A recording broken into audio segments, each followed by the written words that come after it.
ગોપાલ ઇટાલિયાએ સરકારમાં કરી છે રજૂઆત। વિસાવદરના વિવિધ પ્રશ્નોને લઈને કરી છે રજૂઆત। કેટલાક મુદ્દાઓને બજેટમાં સમાવવા કરી છે માંગ। 5 માંગણીઓને લઈને કરી રજૂઆત। વિવિધ મંત્રીઓને મળી કરી રજૂઆત। વિસાવદરના વિવિધ આગેવાનો સાથે રાખીને રજૂઆત। કુલ આજે 5 મુદ્દાઓની રજૂઆત મેં કરી છે। મારી એવી લાગણી છે કે આ વિસાવદર વિધાનસભાના અતિ મહત્વના 5 પ્રશ્નો બાબતે સરકાર ધ્યાન લઈ આવનારા બજેટમાં અમારા વિસ્તારના ખેડૂતો, ખેતી મજૂરી કરતા લોકો, વેપારીઓ અને વિદ્યાર્થી યુવાનોનું હિત ધ્યાનમાં રાખી બજેટમાં સારી જોગવાઈ કરે એવી આશા વ્યક્ત કરી છે। વક્તા મનીષ દોશીનો સરકાર પર આરોપ। ગુજરાતમાં પ્રધાનમંત્રી ફસલ બીમા યોજના નથી। યોજના ન હોવાને કારણે ખેડૂતોને નુકસાન। ગુજરાતમાં યોજના તાત્કાલિક અમલમાં મૂકવા માંગ। દેશના મોટા ભાગના રાજ્યોની અંદર પ્રધાનમંત્રી ફસલ બીમા યોજના છે,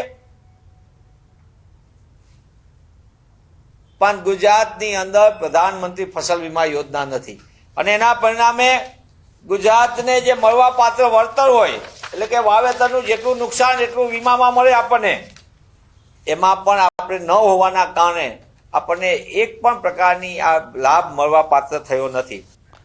મહેસાણાના બેચરાજીમાં 75 વર્ષીય નિવૃત્ત ડોક્ટર બન્યા છે ડિજિટલ અરેસ્ટનો શિકાર। મુંબઈ પોલીસ અને સીબીઆઈના નામે ઠગોએ ડિજિટલ અરેસ્ટ કરી ડર બતાવી 1.21 કરોડના શેર વેચાવી દીધા। 15 ડિસેમ્બરે 75 વર્ષીય નિવૃત્ત ડોક્ટર મનુભાઈ પટેલને આવેલા એક અજાણ્યા ફોનથી ટેલિકોમ વિભાગમાંથી બોલતા હોવાનું કહી અને આધાર કાર્ડ પરથી લીધેલા સિમ કાર્ડ દ્વારા મુંબઈમાં અનેક લોકોને હેરાન પરેશાન કરાયા હોવાનું કહ્યું। જે બાદ મુંબઈ પોલીસ અને સીબીઆઈ અધિકારી સંદીપ રાવ અને સુબ્રમણ્યમ બનીને ઠગોએ ડોક્ટરને મની લોન્ડરિંગના ખોટા કેસમાં ફસાવાનું કહી ડરાવ્યા અને step by step WhatsApp video call પર નકલી કોર્ટરૂમ સેટ કરાયો, જેમાં જજની ખુરશી પર બેઠેલી વ્યક્તિએ ડોક્ટરની તપાસ કરવાના આદેશ આપ્યા અને ધમકી અપાઈ કે જો તેઓ બચવા માંગતા હોય તો સિક્યુરિટી ડિપોઝિટ ભરવી પડશે અને આમ ડરના મારે તેઓ 1.21 કરોડ રૂપિયાની શેર વેચી દીધા, જે રકમ ઠગોના ખાતામાં ટ્રાન્સફર કરવાની તૈયારી જ કરતા હતા। ક્રાઇમ બ્રાન્ચના અધિકારી તરીકે ઓળખ આપેલા સુબ્રમણ્યમે એવું કહેવાય છે કે ઉપરોક્ત ડોક્ટરના વિવિધ ડોક્યુમેન્ટ, એમના એકાઉન્ટ્સ વગેરેની તપાસ કરતા પીએમએલનો જે એક કેસ બને છે એની અંદર સદર ડોક્ટર આરોપી બનતા હોય છે।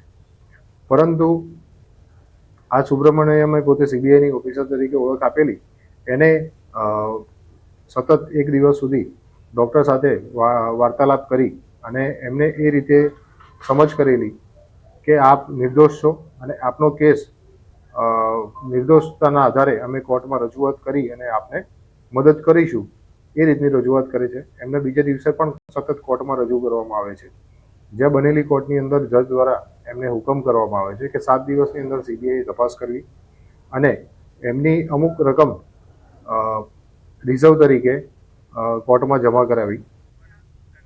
તો સતત 3 દિવસ સુધી ડોક્ટરને વિડીયો કોલ પર ડિજિટલ અરેસ્ટ રાખવામાં આવ્યા અને તેમની કોઈની સાથે વાત પણ કરાવવા નહોતી દેવાઈ। જો કે ડોક્ટરના બદલાયેલા વર્તનથી તેમના પુત્ર કવનને શંકા ગઈ અને તેઓએ તાત્કાલિક પોલીસને જાણ કરી। જ્યારે પોલીસ ડોક્ટરના ઘરે પહોંચી ત્યારે ડિજિટલ ફ્રોડનું આખું સત્ય સામે આવ્યું। સદનસીબે શહેરના પૈસા હજુ બેંક ખાતામાં જમા ન થયા હોવાથી મોટી રકમ ચોરી થતા બચી ગઈ। હાલ બેચરાજી પોલીસે આ મામલે અજાણ્યા વ્યક્તિઓ સામે ગુનો નોંધી તપાસ તેજ કરી છે। નામે અને એમની પત્નીશ્રીના નામે જે શેર હતા એ શેરની રકમ વેચી અને બેંક એકાઉન્ટની અંદર જમા કરાવવાનું કાવતરું કરવામાં આવ્યું।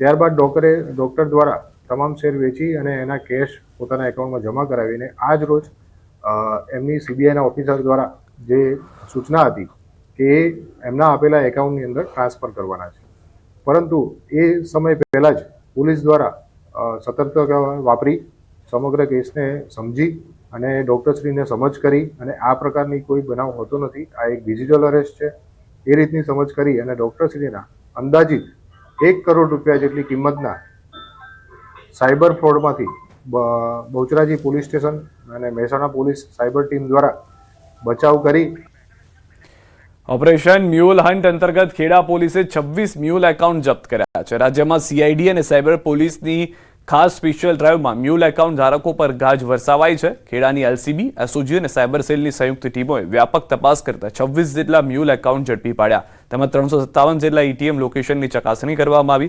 પોલીસે કાર્યવાહી દરમિયાન મહત્વપૂર્ણ પુરાવાઓ મેળવ્યા છે, જેના આધારે 9 લોકો સામે ફરિયાદ દાખલ કરાઈ છે, જેમાંથી 4 અલગ અલગ ગુનાઓ દાખલ કરવામાં આવ્યા.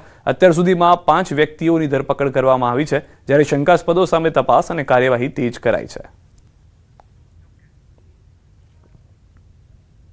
પોલીસે હાલમાં એ પૈકીના 4 એકાઉન્ટ્સ જે છે એ એકાઉન્ટ્સને માહિતી મેળવી અને તેની વિરુદ્ધમાં 2 ગુના સાયબર ક્રાઇમ પોલીસ સ્ટેશનમાં અને 2 ગુના નડિયાદ ટાઉન પોલીસ સ્ટેશનમાં દાખલ કરેલા છે. કુલ 9 આરોપી વિરુદ્ધમાં હાલ આ પ્રકારના ગુના દાખલ કરવામાં આવેલા છે. આ મ્યુલ એકાઉન્ટ દ્વારા 14 લાખથી વધુની રકમ એ સાયબર અપરાધીઓ દ્વારા આ મ્યુલ એકાઉન્ટ્સમાં ટ્રાન્સફર કરાવેલી છે અને ત્યારબાદ એ રકમને ઉપાડી લેવામાં આવેલી છે. આણંદ સાયબર ક્રાઇમ પોલીસે કરોડોની હેરાફેરીનો કર્યો છે પર્દાફાશ. આણંદ સાયબર ક્રાઇમ પોલીસે રાજ્યના ગૃહ વિભાગના ઓપરેશન મ્યુલ હન્ટ અંતર્ગત ઉમરેઠમાં મ્યુલ એકાઉન્ટ દ્વારા આચરાતા કરોડોના કૌભાંડનો પર્દાફાશ કર્યો છે. ગૌરવ શાહ અને તેમના સાગરીતોએ ઉમરેઠની વિવિધ બેંકોમાં મળતિયાઓના નામે ખાતા ખોલાવી સાયબર ફ્રોડની કુલ 3.38 કરોડથી વધુની રકમ જમા કરાવી હતી. આ રકમ બેંકોમાંથી ઉપાડીને ક્રિપ્ટો કરન્સી મારફતે દુબઈમાં મોકલવામાં આવતી હતી. ભારત સરકારના 14C પોર્ટલની મદદથી મળેલી માહિતીના આધારે પોલીસે અત્યાર સુધીમાં અલગ અલગ ગુનાઓમાં આરોપીઓની ધરપકડ કરી કાયદેસરની કાર્યવાહી હાથ ધરી છે. મ્યુલ અકાઉન્ટ્સનો ઉપયોગ કરીને વિવિધ ટ્રાન્ઝેક્શન્સ કરવામાં આવતા હતા. આ ટ્રાન્ઝેક્શન્સને આંગળીયા મારફતે USDT માં કન્વર્ટ કરીને આ નાણાંને દુબઈ મોકલવામાં આવતા હતા. આ નાણાંના ઉપયોગ માટે વિવિધ 17 અકાઉન્ટ આજ દિન સુધી ગુનાના કામે તપાસમાં લેવામાં આવ્યા હતા. સગીર પ્રેમી સાથે ભાગીને ભરૂચ પહોંચેલી યુવતીનું તેના પરિવાર સાથે કરાવાયું મિલન. ઝારખંડની યુવતીને 6 મહિના પહેલા સોશિયલ મીડિયા મારફતે વિધર્મી સગીર સાથે મિત્રતા કેળવાઈ અને એકબીજા સાથે ચેટિંગ તથા મોબાઈલથી વાત થતા મિત્રતા પ્રેમમાં પરિણમી. પરંતુ તેઓના સંબંધથી બંનેના પરિવારો ના માનતા તેઓએ ઘર છોડી સાથે રહેવાનું નક્કી કર્યું. બંને 2500 રૂપિયા લઈ 11 ડિસેમ્બરે અંકલેશ્વર આવ્યા અને રહેવા માટે મકાન ભાડે શોધી કાઢ્યું. પરંતુ મકાન માલિકે તેમનું આઈડી માંગતા તેઓ ભાગીને આવ્યા હોવાનું માલુમ પડ્યું. જોકે બંને વચ્ચે કોઈ બાબતે બોલાચાલી થતા યુવતી ગોલ્ડન બ્રિજ પર જવા નીકળી. તે સમયે ત્યાં ફરજ પર હાજર RPFના પોલીસ જવાને તેમની અટકાયત કરાવી અને પોલીસ મથકે લાવી પૂછપરછ કરતા સમગ્ર મામલો સામે આવ્યો. ને આઈડી પ્રૂફ માંગેલું. આઈડી પ્રૂફમાં જોતા બંને જણા માતા પિતાને કહ્યા વગર નીકળી ગયેલા છે. તો તેમણે 181 ને કહીને સખી વનસ્ટોપ સેન્ટરમાં મોકલેલા. ત્યારબાદ અમે એમના માતા પિતા સાથે ટેલિફોનિક વાત કરેલી. ટેલિફોનિક વાત દરમિયાન ખ્યાલ આવ્યો કે 11 તારીખના રોજ તે નીકળી ગયેલા છે, કોઈને પણ કહ્યા વગર. તેમણે શ્વાસ લીધી કે શાંતિથી કે ભાઈ મારી જે દીકરી છે તે સેન્ટર પર અહીંયા સહી સલામત છે અને એની સાથે કોઈ પણ જાતની ઘટના બની નથી. સાણંદ GIDCમાં સેમિકન્ડક્ટર ઇન્ડસ્ટ્રીઝની મુલાકાત લીધી ડેપ્યુટી CM હર્ષ સંઘવી અને કેબિનેટ મંત્રી અર્જુન મોઢવાડિયાએ. તદુપરાંત ઇન્ડસ્ટ્રીઝ વિભાગના અધિકારીઓ પણ રહ્યા હતા ઉપસ્થિત. હર્ષ સંઘવી અને અર્જુન મોઢવાડિયાએ ટાટા માઇક્રોન સેમિકન્ડક્ટર પ્લાન્ટની મુલાકાત લીધી, જે બાદ તેઓએ કાઇનેસ સેમિકોન અને CG સેમી પ્લાન્ટની પણ લીધી મુલાકાત.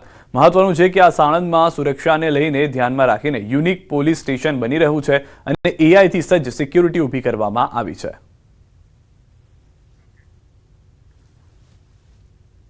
સેમિકન્ડક્ટરનું મોટું હબ બની રહ્યું છે.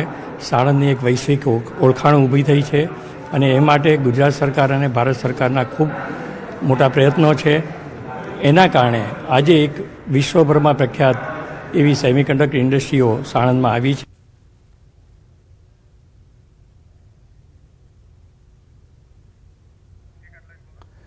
તો હાલમાં ટાટા માઇક્રોન સેમિકન્ડક્ટર પ્લાન્ટની મુલાકાતના દ્રશ્યો પણ અમે આપને બતાવ્યા હતા અને તેમાં હવે કામની શરૂઆત થઈ રહી છે. વાપીના VIA ગ્રાઉન્ડ ખાતે સોફ્ટવેબ અને વાપી ઇન્ડસ્ટ્રીઝ એસોસિએશન દ્વારા ટેક વાપી 2025 મેગા ઇન્ડસ્ટ્રીયલ એક્ઝિબિશનનું આયોજન કરવામાં આવ્યું, જેમાં દેશ વિદેશની 150થી વધુ કંપનીઓએ પોતાની આધુનિક ટેકનોલોજીનું પ્રદર્શન કર્યું છે. 8000થી વધુ ઉદ્યોગો ધરાવતી વાપી જેવી ઔદ્યોગિક નગરી માટે આ પ્રદર્શન ટેકનોલોજીનું ટ્રાન્સફરનું એક સરળ માધ્યમ બની રહેશે. જે આપણો સાઉથ ગુજરાત ઝોન છે એમાંથી પણ અલગ અલગ ઇન્ડસ્ટ્રીઝના મશીનરીથી લઈને બધી જ ટાઈપના સ્ટોલ્સ છે અને ઇન્ડિયાથી પણ છે અને ઇવન ઇન્ડિયા બહારની કન્ટ્રીમાંથી પણ 1-2 સ્ટોલ છે જે લોકો પોતાની નવી ટેકનોલોજી અને પ્રોડક્ટ લઈને અહીં આવ્યા છે. નવા ઇનોવેશન અને નવી જે ટેકનોલોજી છે એના સ્ટોલો અહીંયા બધા આખા ગુજરાતમાંથી, આખા ઇન્ડિયામાંથી, લગભગ અમને ખબર પડી છે કે ચાઇનામાંથી બી અહીંયાથી એક સ્ટોલ ડાયરેક્ટ એ લોકોના ત્યાં બુકિંગ થયેલો છે. અને નવું ઇનોવેશન, નવું જે બધી વસ્તુ જે આપણા દેશમાં આવી રહી છે એની ક્રાંતિ જે આપણને દેખાઈ રહી છે દરેક સ્ટોલમાં. જે વાપીમાં બનતી વસ્તુ એમ જ વાપીને જરૂરિયાતની વસ્તુના એક જ જગ્યાએથી બાયર્સ અને સેલર્સની મીટ થઈ શકે, જેનાથી વાપી ઇન્ડસ્ટ્રીને પણ સારો ફાયદો છે. પ્લસ જે નવી કોઈ પણ ટેકનોલોજી આવતી છે અથવા નવા કોઈ પણ પ્રોડક્ટ આવતા છે તો ઘણીવાર શું છે એની માહિતી બહાર જવાથી ન મળે, તો એક જ જગ્યાએ જે 3 દિવસનું પ્રદર્શન છે જેને લીધે વાપી અને આસપાસની સરીગામ, ઉમરગામ બધી ઇન્ડસ્ટ્રીને સાંકળી લેતું પ્રદર્શન કરેલું છે. અમદાવાદથી સમાચાર. કોન્ટ્રાક્ટથી ભરતીના નિર્ણયનો વિરોધ. સરકારી કોલેજોમાં સ્પોર્ટ્સ આસિસ્ટન્ટ તરીકે ભરતી આઉટસોર્સિંગથી ભરતીના નિર્ણય સામે નારાજગી. યુથ કોંગ્રેસે રાજ્યપાલ અને ઉચ્ચ શિક્ષણ કમિશનરને કરી રજૂઆત. 11 મહિના કોન્ટ્રાક્ટ આધારિત ભરતીનો અમારો વિરોધ છે તેવું ઉમેદવારે કહ્યું. આ નિર્ણય પાછો નહીં ખેંચાય તો આંદોલનની ચીમકી પણ તેઓએ આપી છે. પીએચડી, નેટ, સ્લેટ જેવી ઉચ્ચ ડિગ્રી ધરાવતા ઉમેદવારોએ કાયમી ભરતીની જગ્યાએ આઉટસોર્સિંગથી ભરતીના નિર્ણય સામે નારાજગી વ્યક્ત કરી.